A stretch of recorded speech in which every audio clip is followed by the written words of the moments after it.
So that's what I'm gonna really get into at first tonight. We're gonna start recording right now. Um, for what we did prior, just before, that was a real treat for Ann and Johnny and Melinda. I'm glad you guys were there to get that, because you can't ever, like, certain things you say, you can never say it the same way twice sometimes. So I'm glad you guys got to hear certain things that was meant for you specifically to hear before this. And this will be replayed. This part from now going further will be replayed on Patreon for you all. And that's what crystals, and in fact all minerals, liquids, I feel, bone, stone, wood, everything on the planet absorbs energy, and absorbs memory, and collects vibrations and harmonics and all of that, and especially liquids and crystals and minerals. So crystals in general collect harmonic information, data, right? It gets stored within it. It just gets stored within it. And there's a way to unlock it. So when you, if crystals already are collecting data, cosmic data, I think it actually collects bacterial codes, the vibrations, which means the collective experience of what's happening around.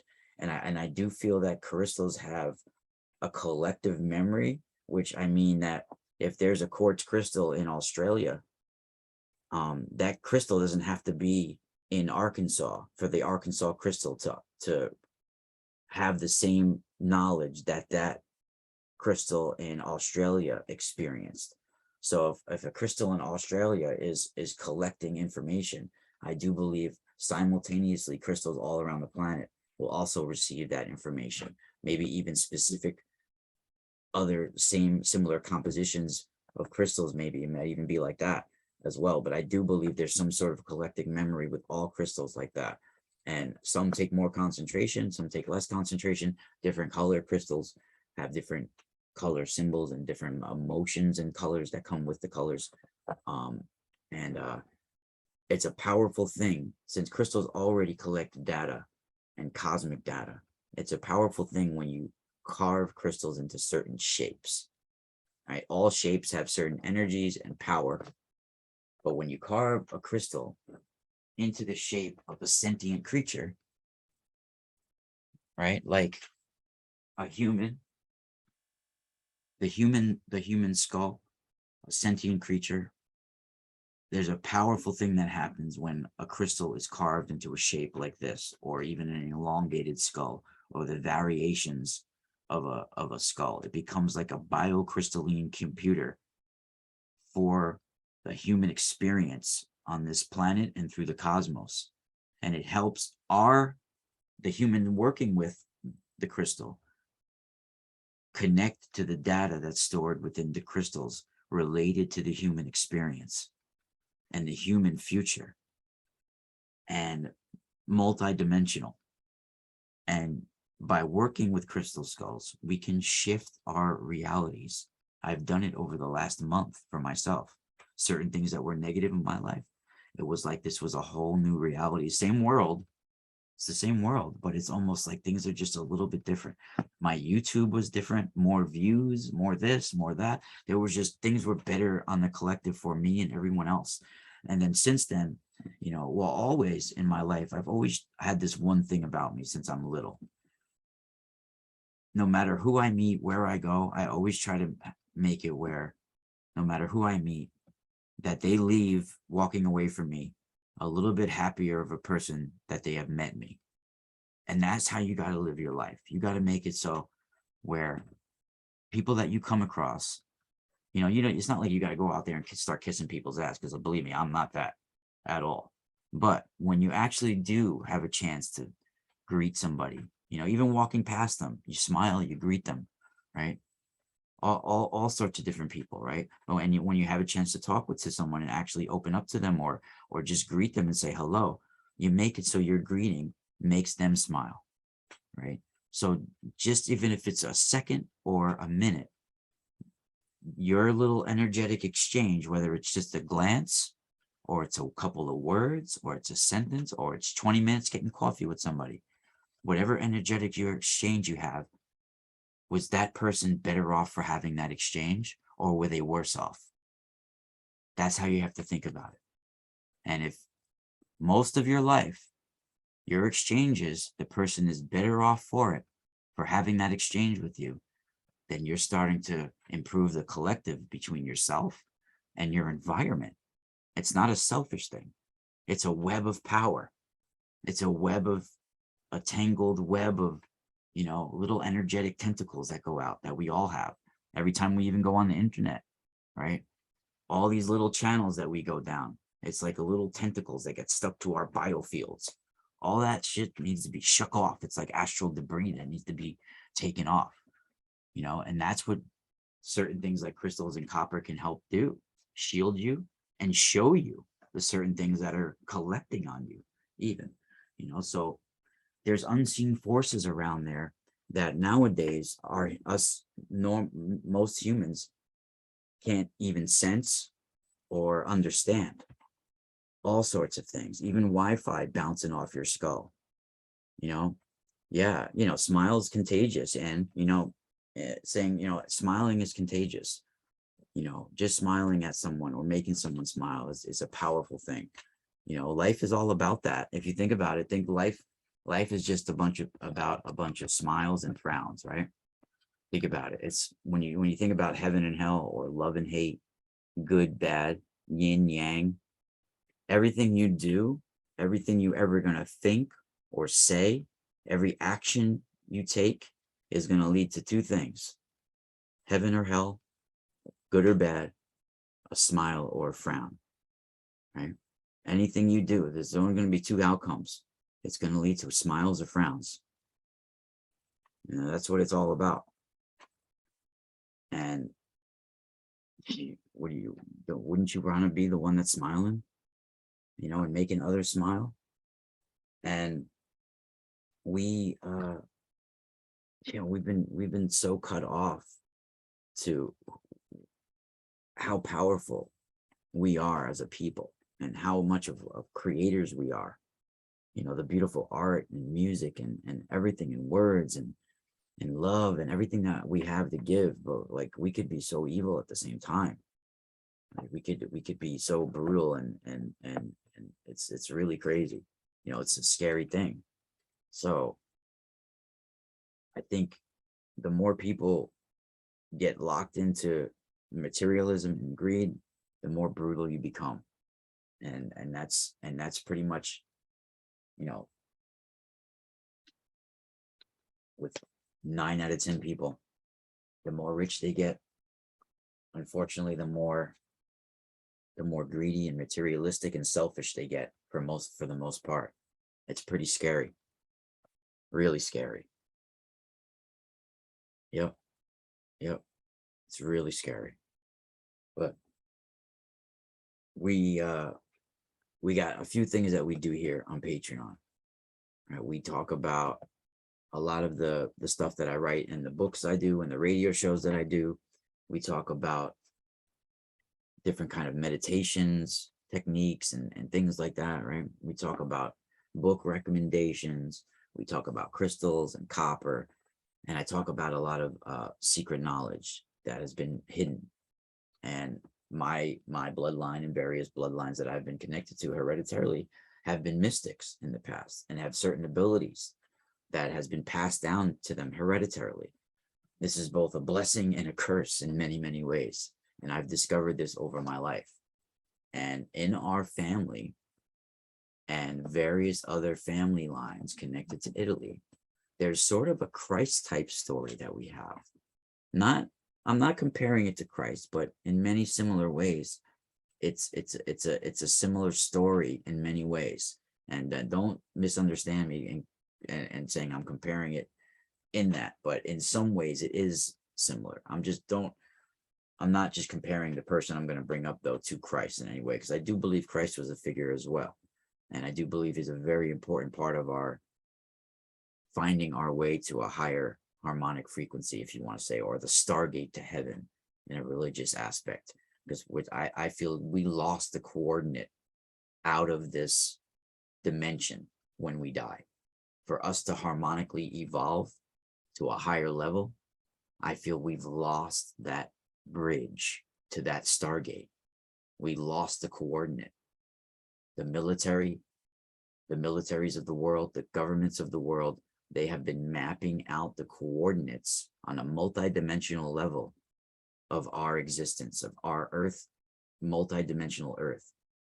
And they're mapping out coordinates because I do believe they're trying to find certain levels to a higher existence, right? And we have a way out of this 3D to 4D to 5D, right? Right back through the loop of time that we fell through, right back through a higher harmonic frequency, but it has to do with the collective level and our connection to nature and our connection to our spiritual side, which we've lost.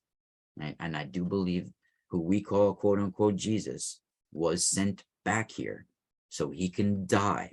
So at the moment of death, he can navigate us to that stargate of heaven.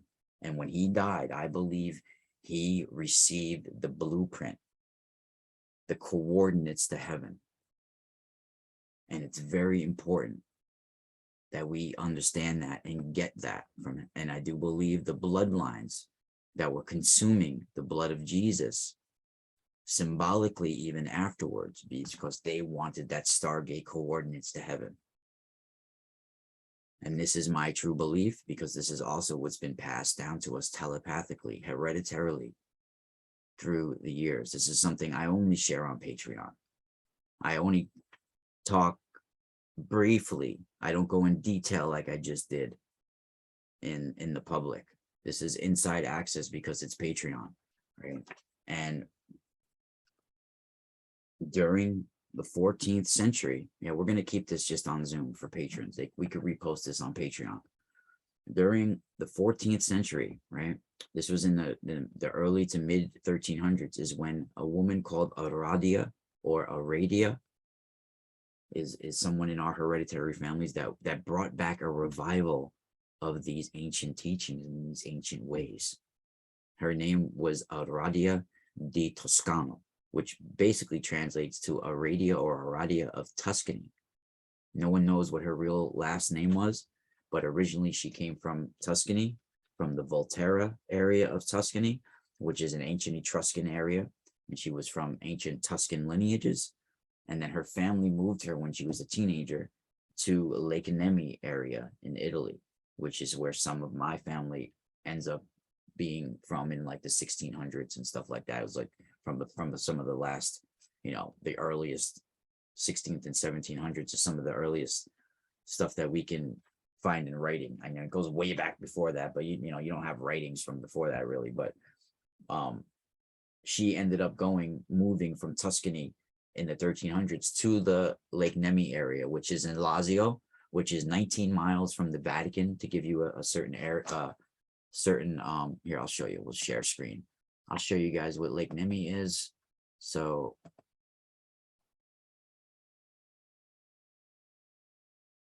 you guys can see my screen. You guys can just write the text if you want in the chat room. Let me know you can see the screen.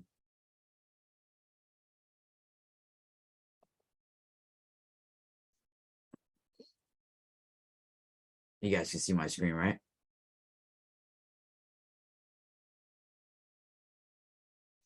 So this is let me check, see if you guys messaged me or not. I don't think I could check to see if you guys are oh wait, chat. Yes, thank you, Ann. Thank you. So this is Lake Nemi. It's a volcanic crater. It's not a natural lake. It's a man-made lake, but it's originally a volcanic crater. This is 19 miles from Rome, and this is actually called Diana's Mirror by the hereditary families that are connected to it. And my family line, along with other family lines, have been connected to protecting secrets regarding the powers and portals related to this lake and the sacred grove and the Albound hills and mountains surrounding this lake is a very sacred forest that is connected to even how they found the line of popes. The line of popes come from being what they would originally call the Rex Nemorensis, or the king of the woods, the king of the forest, the king of the sacred grove. And when the king of the forest would die, that's when the new king would be put in to be the leader of the sacred grove. And this is only 19 miles from the Vatican. And there's underground tunnels that lead to the Vatican from here in cave systems. Now, in the 14th century is when, 1300s is when Aradia actually taught the ancient ways to the peasants around this area. Now, this area, the hillsides that you see all along here, is a very sacred area called the Alban Hills. Right. This is where the Sabines, they were like mystical type people that even the Romans at one time invaded the Sabines and took all their women and raped them and did all this stuff, crazy stuff. But there was all these tribes of mystics that lived in these hills. There's secret caves for sibyls, which are seers, that are in these hills. Very, very on the northern end of the lake is where the Temple of Diana was. Like I said, this is the Diana's mirror.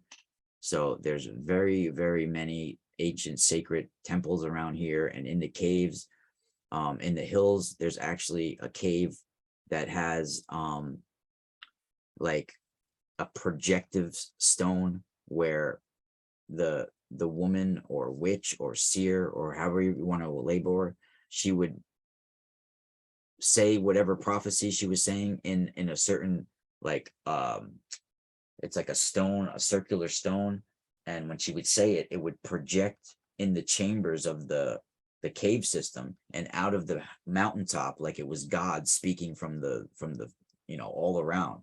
It would be like this projective chamber, oracle cave. And that's right in Lake Nemi area as well here.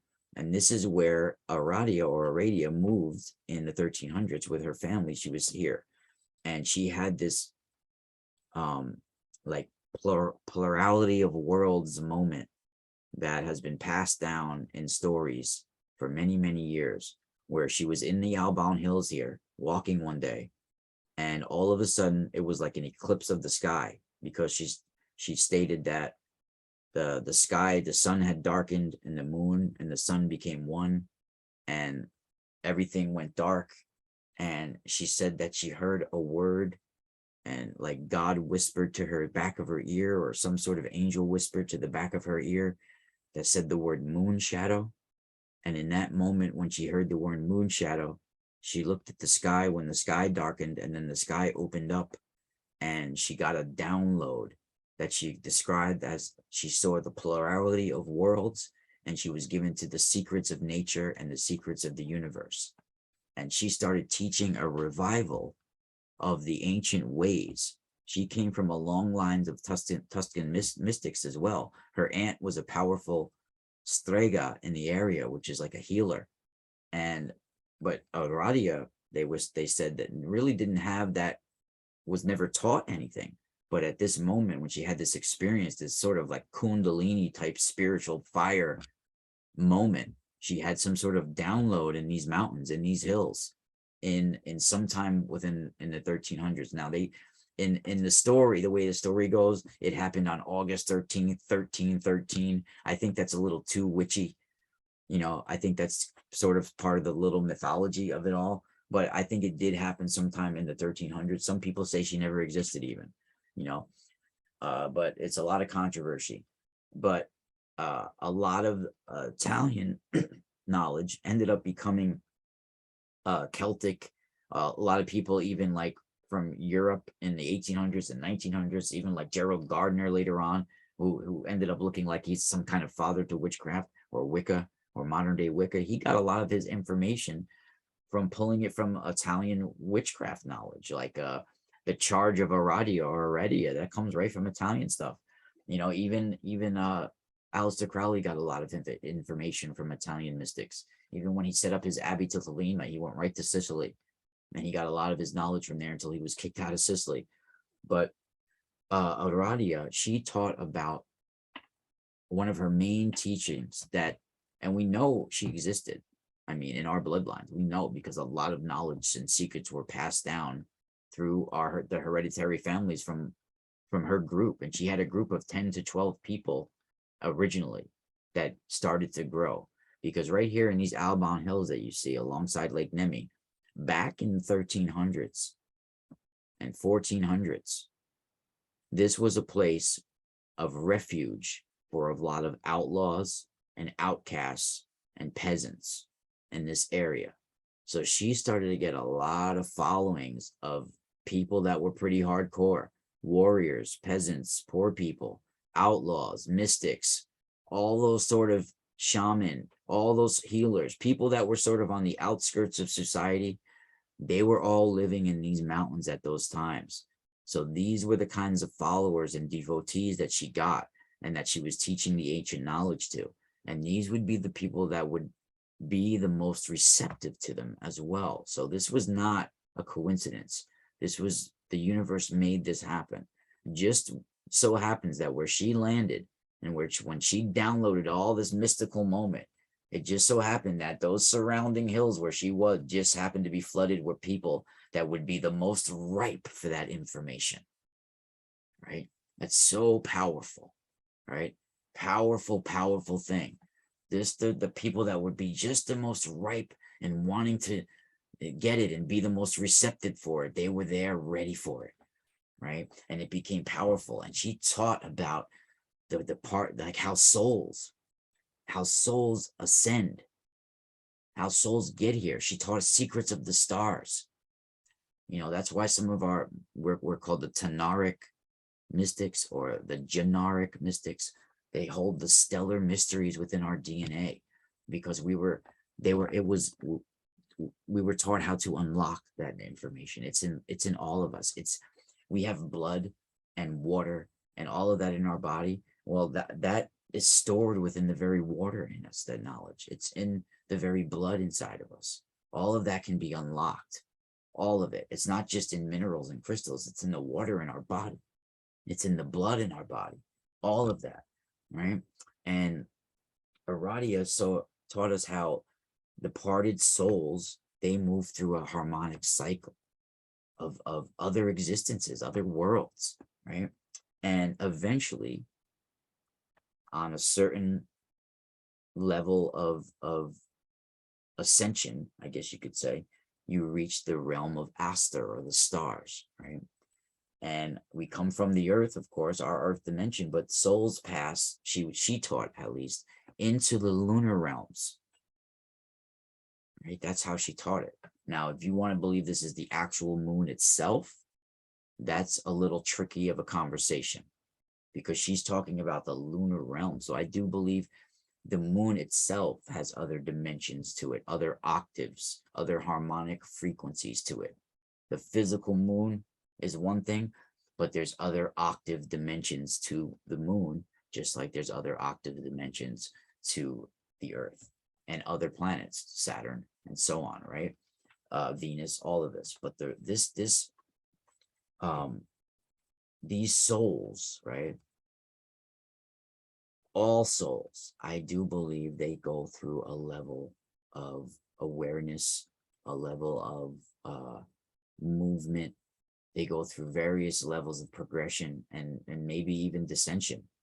But I don't believe that we go down. I believe we might get stuck, but I don't believe we're going down. I believe souls are meant to ascend. Souls are meant to move on. But we've lost that coordinate to our higher harmonic frequency. There's like a slime around not only our bioenergetic fields individually, but our dimension as a whole, right? Like I said, that's why I believe Jesus even came back here, is to help us find that way to a higher existence again. But we've lost that sort of ascension coordinate process, right? We lost our way out. Like we don't know where to go when we die. So we're stuck here. It's like a quarantine, literally. And I don't think souls are moving on currently right now because of that. and it's like, but it's like a bottleneck of souls, right? And that's why I do believe it's very important on a collective that we figure this out, because I don't believe certain creatures were allowed to leave this planet and it was locked down. And this is related to the giants that I've talked about before, and things like that. They were not permitted to leave or to enter heaven or to rest. And this planet was locked down in quarantine and everything was destroyed with floods. And now we're going towards that same way again. History is repeating itself, right? And in certain family lines, they call when you die the Summerland, right? Or sometimes you go to the Elysian fields, or the fields of Josaphat, right? There's all these different names, right? But the Summerland, it tends to be another name that they use sometimes that would be the English translation from Italian. It would be the Summerland, right? So in Luna, the realm of the departed, the soul is basically renewed and purified. Right? So that's a very interesting part of what Aradia was teaching to her quote unquote followers or her students at the time, that when you die, this is a time of renewal. This is a time of purification, and this happens in the lunar realms. Now, it's very interesting, and this is very important information that you're going to hear here, because I started remote viewing the moon about 12 to 15 years ago. And I was doing all these different remote viewings. I don't know if you guys have ever heard of Ingo Swann, but I'm from New York here. And here in New York, I grew up around New York City. We're right on the outskirts of New York City where I live. So I was always in New York City when I was younger, a lot more. And on the Bowery in New York City, it's a popular place where they had a lot of art, CBGB, all these different, I would go to a lot of shows over there, art exhibits, a lot of different things. It was like a really cool place, right? Well, Ingo Swann was a famous psychic later on, but first he was an artist in New York City, and he used to do these art exhibitions on the Bowery. And I actually have a cousin who's pretty famous. His name is Michael Imperioli. He's been in like Sopranos and Goodfellas and all these different movies and stuff.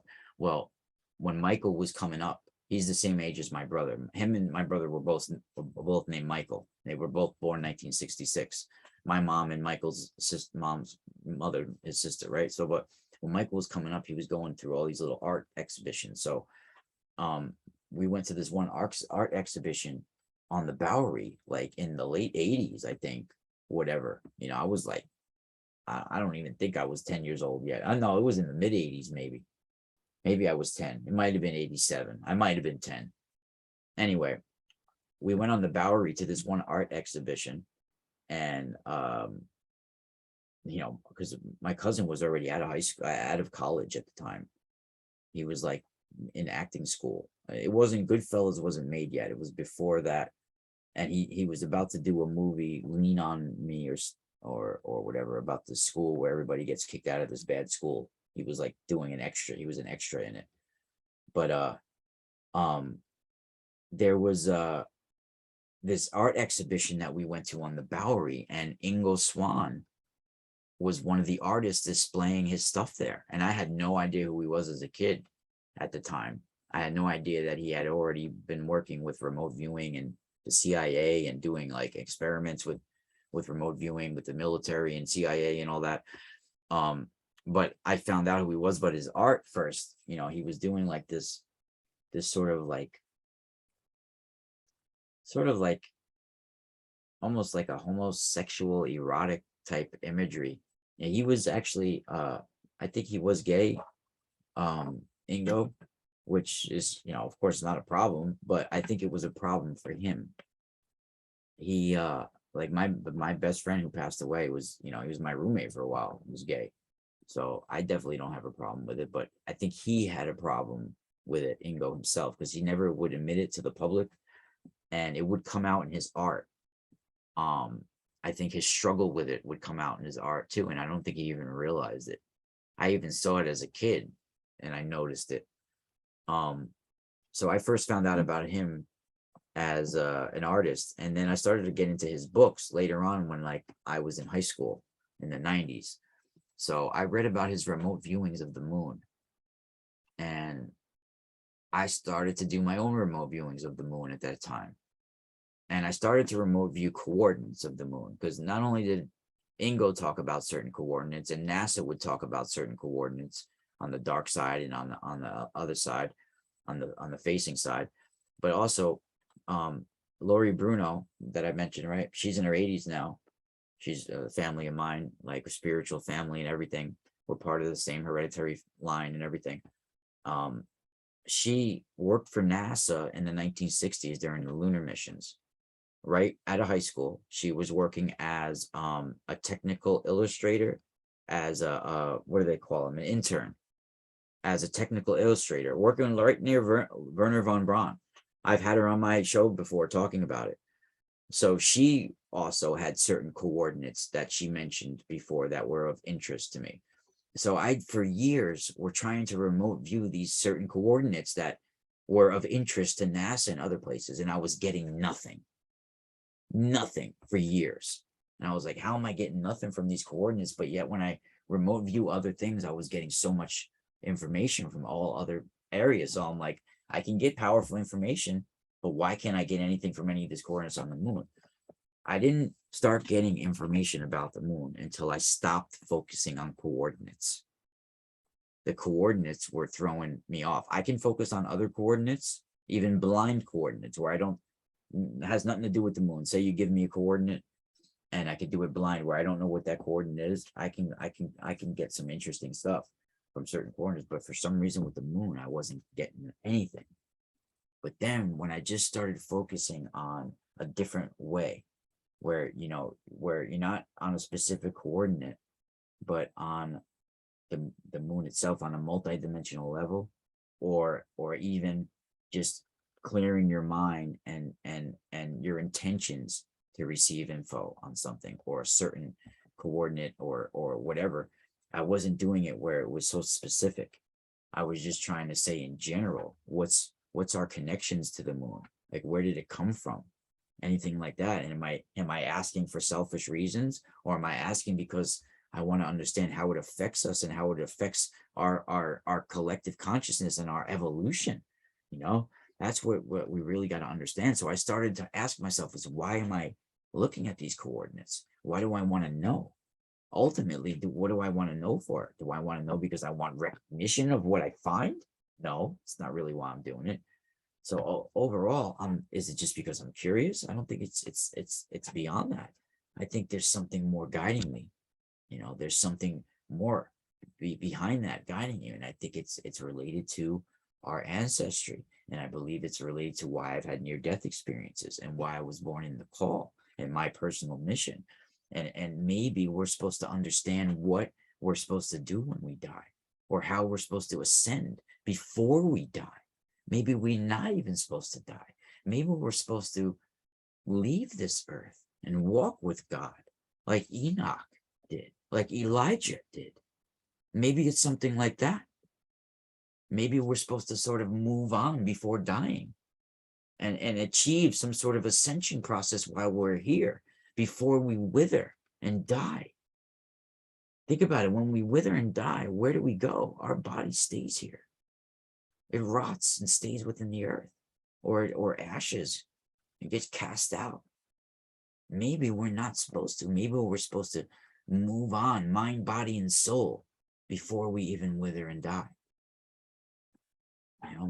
Maybe we wither and die because we lost a part of who we are. Because withering and dying doesn't seem that natural. Not that fast, except for even all the other things that exist on this planet. And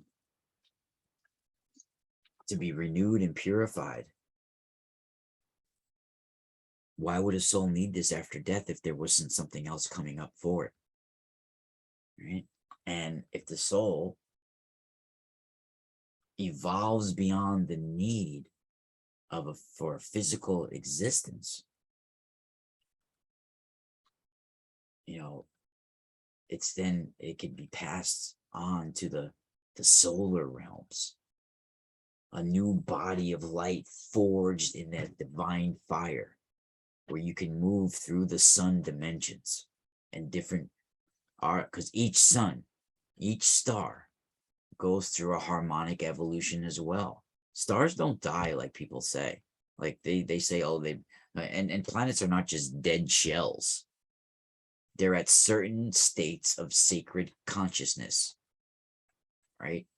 And a planet or a star, or not, let's talk about a star first, or sun. A star, sun, same, basically the same thing. They go through certain levels of existence, like a red giant, a white dwarf, right? They go supernova. But when they go to white dwarf, they're not dying. They're not expelling all their energy. They're moving on to a higher state beyond physical, where they go to supernova gamma explosion light. And they're still existing, but at a higher frequency. No more use for that physical dense matter. They're getting more, they're shedding their physical. It's moving on, and that gets recorded. Within those light explosions of the supernova is the codes of evolution of that progression of that star.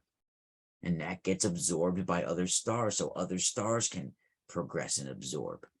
And we need to absorb those codes, but we've been cut off from it on this planet. And that's what I'm talking about. We need to start absorbing those codes. And otherwise we're not going to oppress. And there's a new body of light that can be forged in the sun, the divine fire of where we come from. You know, this is how the soul becomes a completely spiritual being. It sheds its physical body.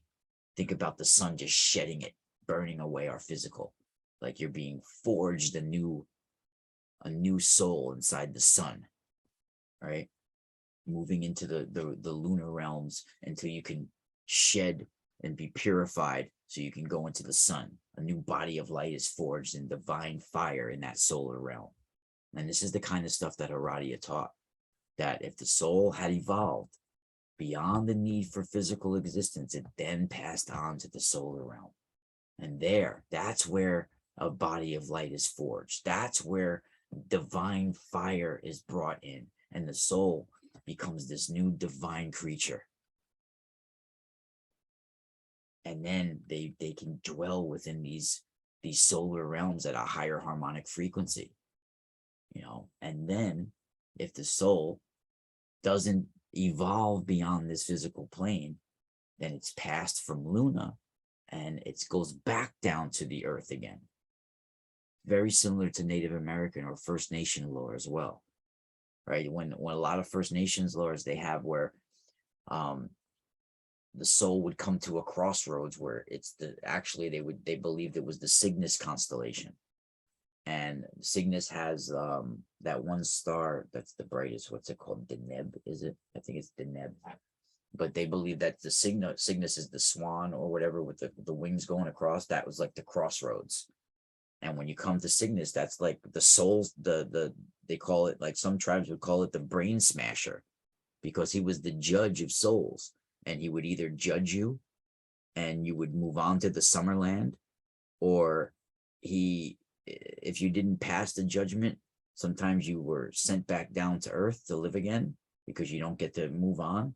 Or if he, you know, if certain judgment was on you, you were wiped out of existence altogether, and your brain was smashed by the brain crusher, right?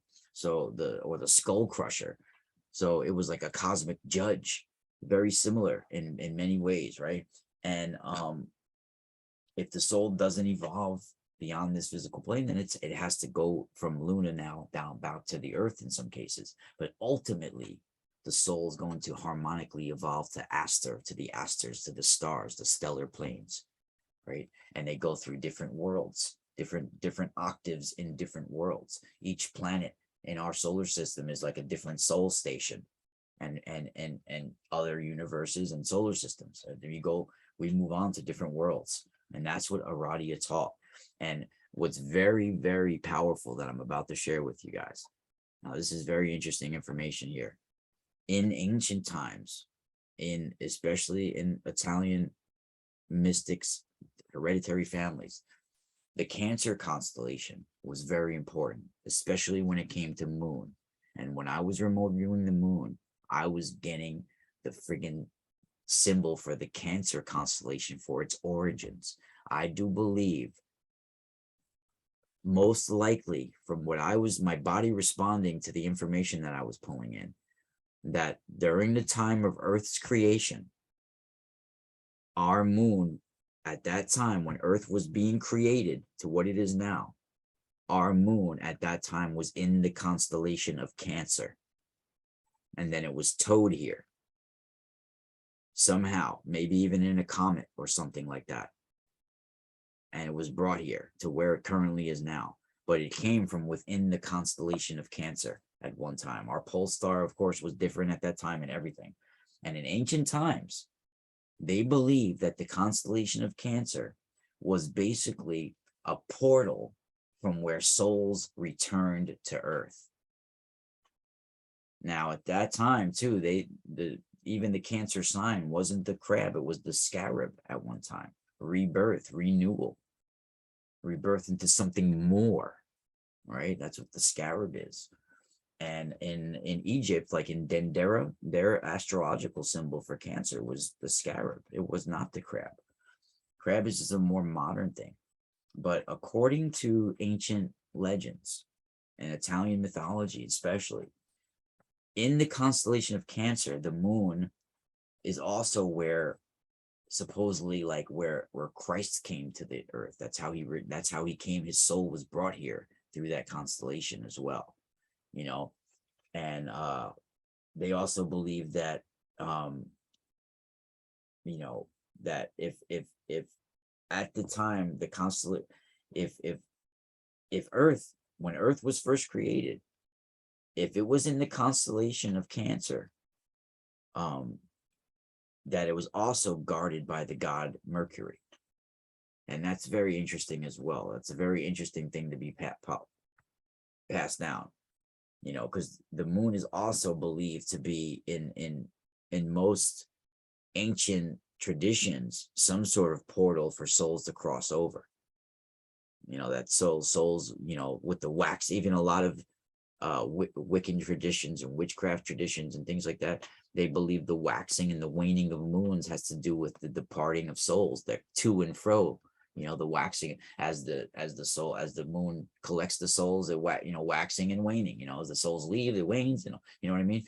So that has always been, you know, the moon grew, it waxed as it received the departed, you know, children of the earth, and then it declined or waned as the souls were released from its, you get it what I'm saying. So, you know, also departed souls were drawn to the solar realms, drawn to the sun god as the sun rises, and they are carried off to the underworld realms when the sun sets, right? This is very ancient tradition, but it's very important knowledge in those. This is oral traditions and stories, is how they pass down information.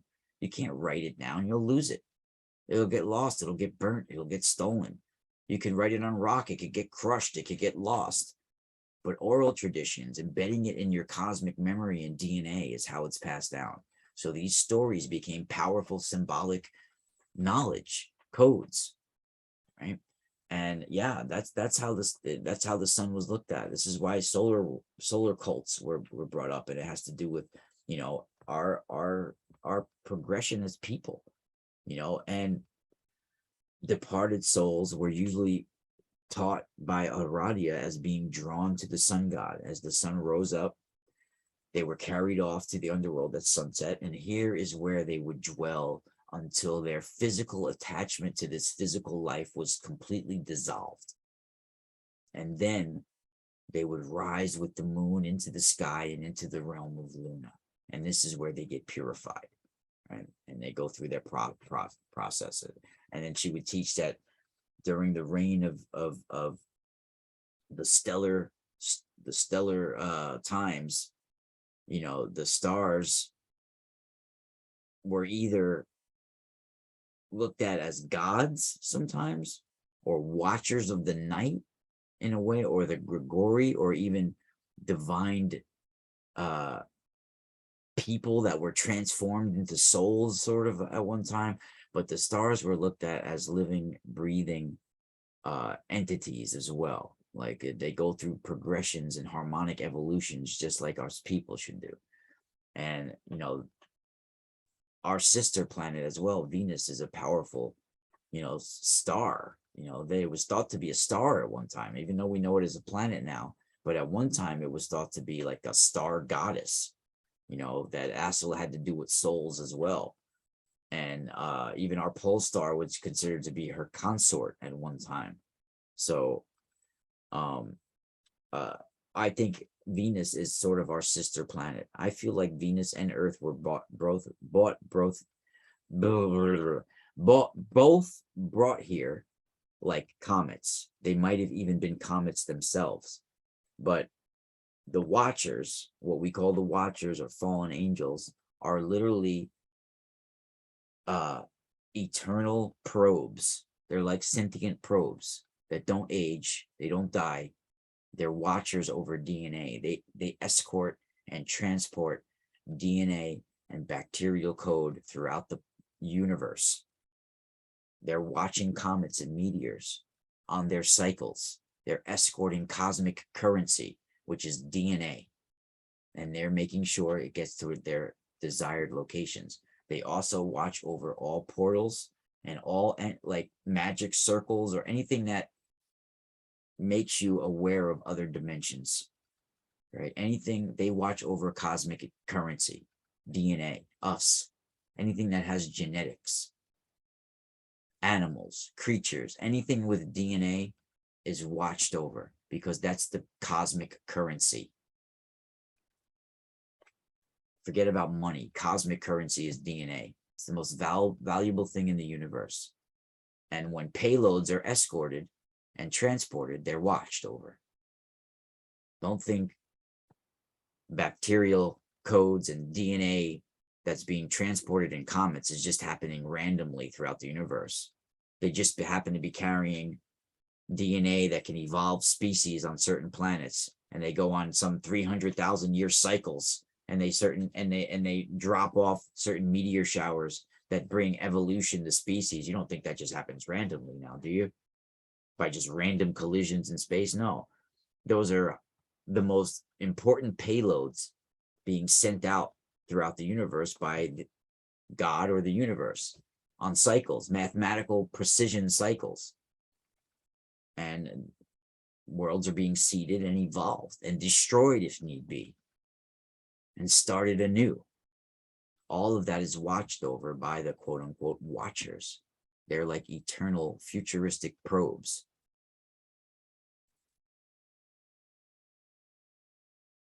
That can penetrate all dimensions. And the watchers themselves are associated with all sorts of different stars, right? Fixed stars, royal stars, all different cultures have different ways of describing them, and they are the ones who also are said to guide the souls, right? They picked up Luciano Sforza. My Aunt Lori Bruno, her husband's name, her married name is Sforza Lori, but which is a very ancient occult name. The Visconti family and the Sforza family in Italy go back many, many, many years, right? And his full name was Luciano Sforza. And when he passed, I told you, we saw these collective 10 fuzzy little beings collecting his DNA, his genetic memory, escorting his soul. And this is our way through the Milky Way, I think, as well, our way through the cosmos. And it's interesting because Aradia taught something very interesting. And I don't know if you guys want to use this. I don't say to believe this, but in her teachings, her mythos, if you want to say, the Watchers, or the Grigori, as they called them then, in her tradition, they would call them the Grigori. And they use this same word in one, and there's 3 books of Enoch. You got the Slavonic, you got the Greek, and you've got uh the Jewish, the Hebrew Enoch, right? So I think it's Enoch 2 that uses the word Grigori when they talk about the fallen angels or the watchers. The Grigori is basically the same thing. It means like a fallen angel or a watcher. But what she taught was that the Milky Way was believed to be the path where it leads to the divine abode of divine realms, right? To our harmonic evolution. And the Milky Way in ancient times was literally called the River of Tana. This is where I get my daughter's name from, right? And or we were called the Tanaric mystics. These are the ones that hold the stellar knowledge within their DNA, right? And we believed in ancient times, it's been passed down in our lines, that here in this divine abode or the Milky Way is where there's 9 heavenly crystal circles or spheres. And these crystal circle spheres, this is from which issued all the harmony of the spheres. The harmonic evolution of creation existed within these 9 spheres, the 9, right? And universally, this was believed pretty much across the board until the time of Copernicus, even. So this is very special, and I think it's more nowadays. We don't believe in that on a whole. We in the Big Bang and all this, but I think it's more towards what they believed in those times with the 9 spheres than what we believe nowadays. In many ways, even with the mathematics with Pythagoras and all of that, Pythagoras was more right about what he was talking about now than people nowadays. And it was it's very powerful information, because linked with human destiny and future and evolution is the stars. The stars is directly linked to how we're going to move on. The stars, our destiny it goes hand in hand with the evolution of the stars, the progression of the stars. And we're powerful beings, just like the stars are powerful beings. And in ancient times, Aradia taught that the stellar realms was our final dwelling place for the soul. This is where we end up on a progression through the stars, through different worlds, and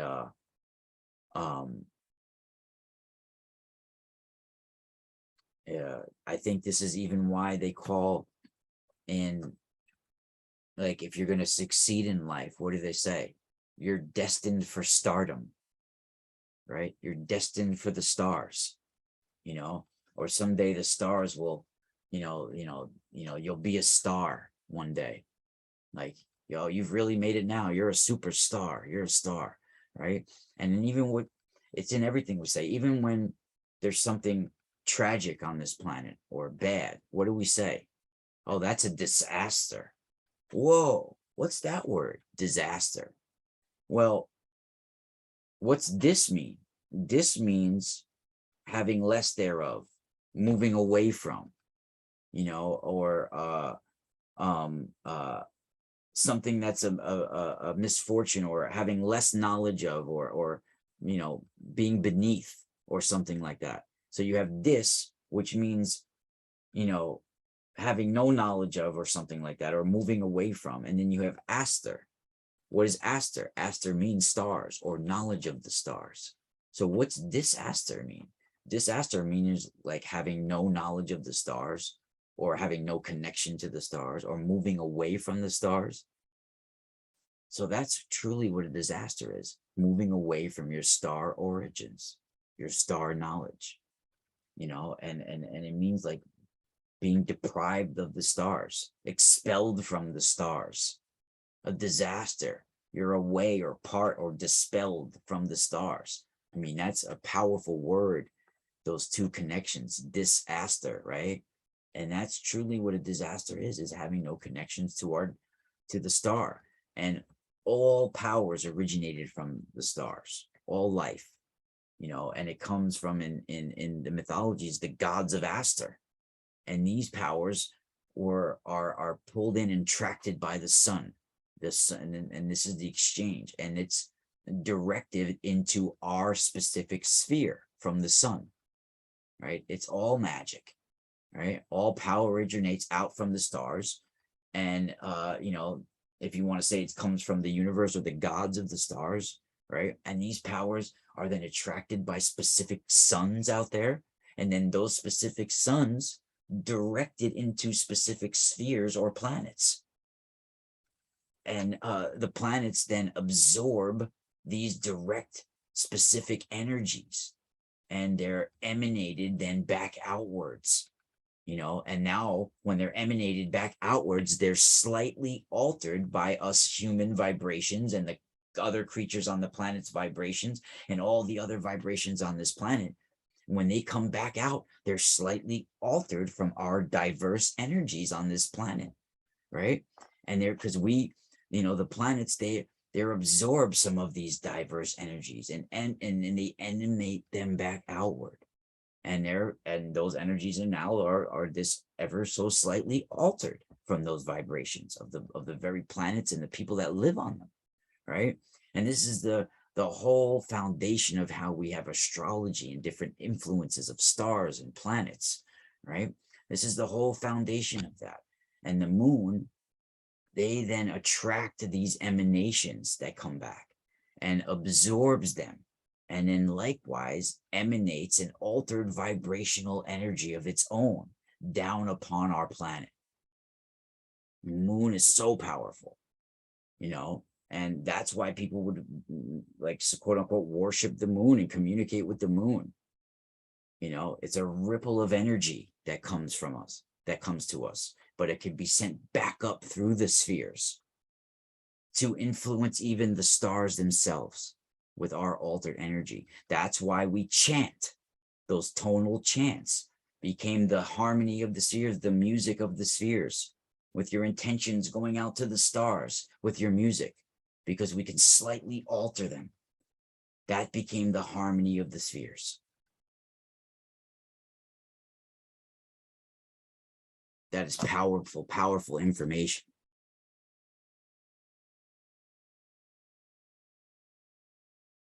And I appreciate you guys coming in tonight. And I don't even know if I should go live at YouTube at all after that. I think that was pretty dope. But thank you all for joining me. I hope you guys enjoyed it.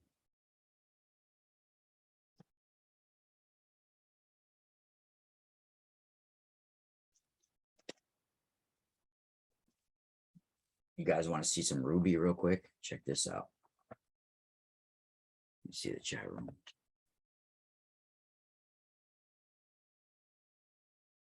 You guys still with me?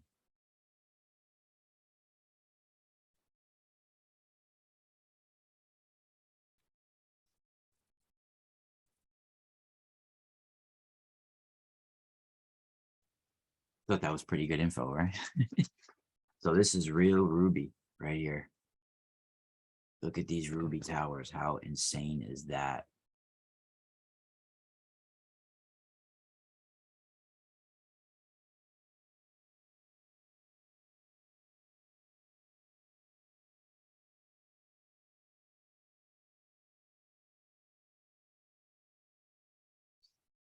You know what? We can go live on YouTube for a few minutes, and I'll even discuss some of the stuff we talked about, but I won't go into it deep. I'll just mention that we had an awesome show.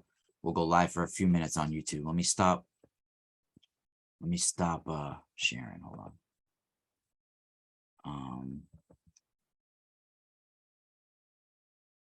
So this was strictly for Patreon right here. The replay will only be for Patreon.